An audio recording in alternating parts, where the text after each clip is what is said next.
தென்காசி மாவட்டம் கடையம் பகுதியில் போலீஸ் காவலில் இருந்து தப்பிச் சென்றவரை பிடிக்கச் சென்ற போலீசார் மலை மேல் சிக்கியுள்ளனர். கூடுதல் தகவல்களை செய்தியாளர் கண்ணன் வழங்கிட நாம் கேட்கலாம். வணக்கம் கண்ணன், இந்த சம்பவத்தின் முழு பின்னணியும் பதிவு செய்யுங்க. காவலர்களை மீட்க என்ன நடவடிக்கை எடுக்கப்பட்டு வருகிறது? வணக்கம். தென்காசி மாவட்டம் கடையம் பகுதியைச் சேர்ந்த பிரபல ரவுடி பாலமுருகன், இவர் மீது கொலை, கொள்ளை, வழிப்பறி என தமிழகம் மற்றும் கேரளாவில் 90க்கும் மேற்பட்ட வழக்குகள் நிலுவையில் உள்ளன. அண்மையில் திருட்டு வழக்கு ஒன்று தொடர்பாக அருப்புக்கோட்டை நீதிமன்றத்தில் ஆஜர்படுத்தப்பட்டு மீண்டும் கேரள மாநிலம் திருச்சூர் சிறைச்சாலைக்கு கொண்டு செல்லும் வழியில் போலீசாரை தாக்கிவிட்டு கடந்த மாதம் இந்த பாலமுருகன் தப்பி சென்றார். போலீஸ் காவலிலிருந்து தப்பிய பாலமுருகன் கடனாநதி அணை அருகே உள்ள சுமார் 1000 அடி உயரமுள்ள பொத்தையில் பதுங்கியிருப்பதாக கிடைத்த தகவலின் பேரில் சிறப்பு படையை சேர்ந்த 50க்கும் மேற்பட்ட போலீசார் நேற்றிரவிலிருந்து தேடும் பணியில் ஈடுபட்டனர்.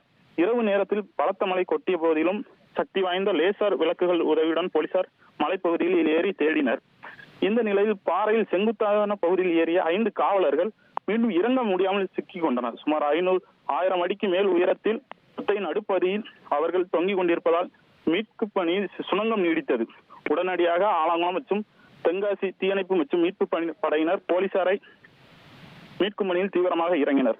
இதில் அதிகாலையில் 3 போலீசார் மீட்கப்பட்ட நிலையில் தொடர்ந்து மற்ற 2 பேரையும் தற்போது மீட்டனர்.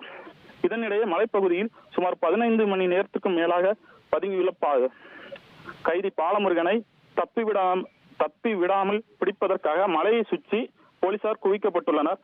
மேலும் ட்ரோன் கேமரா மற்றும் அப்பகுதியை சேர்ந்தவர்கள் உதவியுடனும் குற்றவாளி பாலமுருகனை தேடி வருகின்றனர்.